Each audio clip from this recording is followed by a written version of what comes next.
تم مینا میں اللہ کو یاد کرو جس طرح اپنے باپ دادا کو یاد کیا کرتے تھے، بلکہ اس سے بھی زیادہ۔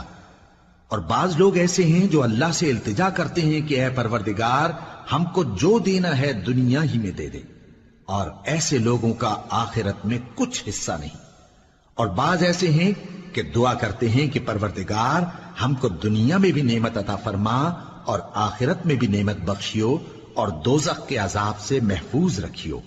یہی لوگ ہیں جن کے لیے ان کے کاموں کا حصہ یعنی اجر نیک تیار ہے، اور اللہ جلد حساب لینے والا ہے۔ اور قیام منا کے دنوں میں جو گنتی کے دن ہیں اللہ کو یاد کرو۔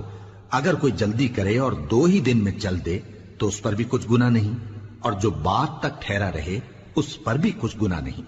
یہ باتیں اس شخص کے لیے ہیں جو اللہ سے ڈرے، اور تم لوگ اللہ سے ڈرتے رہو اور جان رکھو کہ تم سب اس کے پاس جمع کیے جاؤ گے۔